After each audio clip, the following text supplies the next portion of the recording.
welcome back to my YouTube channel. In this video we are going to discuss the second part of SIDS. First part के अंदर मैंने आपको definition, duration, position बता चुकी हूँ. अब फोर्थ जो हेडिंग है हम फैक्टर से इसका स्टार्ट लेंगे. सो SIDS occur more open in infant with abnormal brain stem functioning.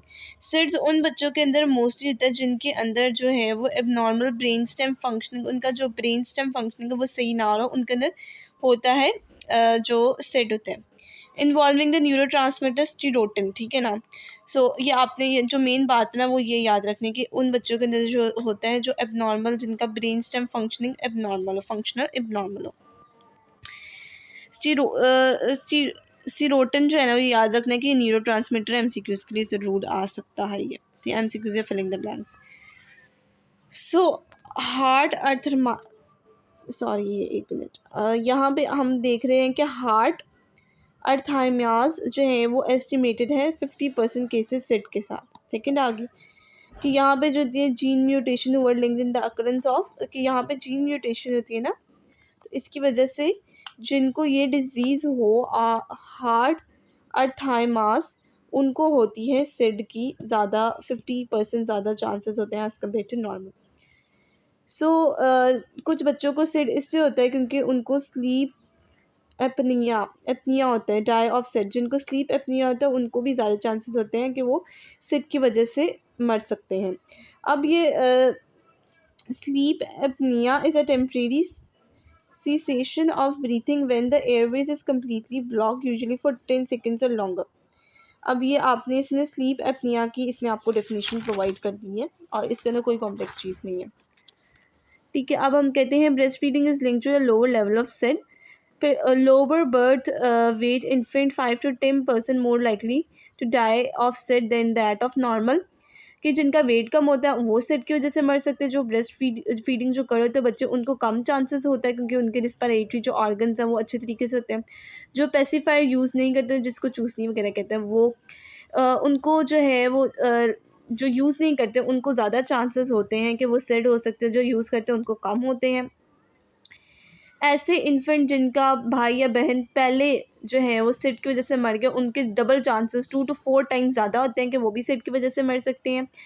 अब यहाँ पे जो 4 to 6 टाइम चांसेस होते हैं जो अफ्रीकन अमेरिकन और एस्कीमो इन्फेंट्स को ज़्यादा चांसेस होते हैं. सिड जो है मोर कॉमन होता है लोअर सोशो इकोनॉमिक ग्रुप में. सिड की वजह से जो है वो उन बच्चों को होता है जो पैसिव स्मोकिंग कर रहे थे. मतलब पैसिव स्मोकिंग जो है मतलब कोई और स्मोक कर रहा हो और जो उसके बड्स हैं स्मोकिंग के, जो सिगरेट के, वो बच्चा या दूसरा लोग इनहेल करें तो उसको पैसिव स्मोकिंग कहते हैं. तो जो बच्चे जो पैसिव स्मोकिंग का शिकार बन रहे होते हैं वो ज़्यादा चांसेस होते हैं उनको सेड होने के.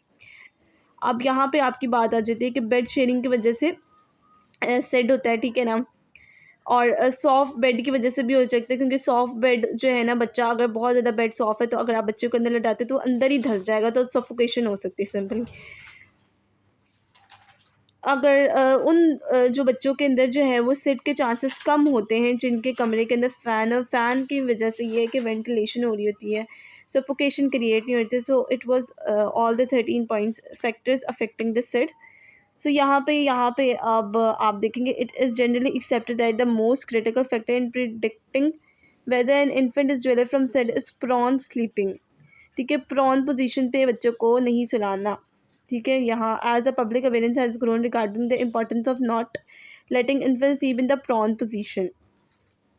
ठीक है. जिसकी वजह से यूनाइटेड स्टेट के अंदर डेथ हो रही है. अब यहाँ पे highest risk for SIDS are maternal smoking या बेड शेयरिंग. अब जो इन्होंने जर्नल जो रिस्क बताया ना वो ये है कि मेटर्नल अगर मास स्मोकिंग करी तो सिड बच्चे को हो सकता है. ठीक है ना. ज़्यादा चांसेस है. और बेड शेयरिंग की वजह से भी. सो ये यहाँ पे जो है ना सिड के फैक्टर्स के अंदर मेन फैक्टर्स ये पॉइंट्स के अंदर ये आपने याद रखने हैं.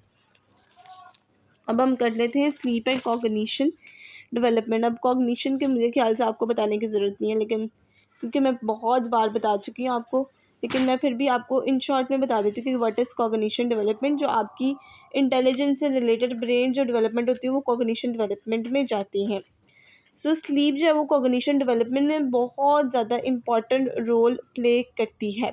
Sleep roles in brain maturation and memory consolidation which may improve daytime alertness and learning. So आपके अंदर जो है ना ये दो चीज़ें जो थी, ये लाइन इंपॉर्टेंट थी. यहाँ से जो मैंने अंडरलाइन किए हुए lower level of cognitive and language development है, ठीक है। ये जो मोस्टली इस पैराग्राफ से इम्पॉर्टेंट लाइन है, जो इसका निचोड़ है, जो इसका कंक्लूजन है, वो यही लाइन है। अब नेक्स्ट वीडियो के अंदर जो है ना, वो मैं न्यूट्रिशन का टॉपिक स्टार्ट करूँगी और उसको हम ख़त्म कर लेंगे। न्यूट्रिशन का टॉपिक बहुत ज़्यादा लंबा नहीं है, देखने में लंबा लग रहा है लेकिन इतना ज़्यादा लंबा नहीं है। तो इसके बाद हम जो है मोटर डेवलपमेंट स्टार्ट करेंगे। सो अगर आपको वीडियो पसंद आई होगी तो please like share and subscribe ज़रूर कीजिएगा मेरे यूट्यूब चैनल को।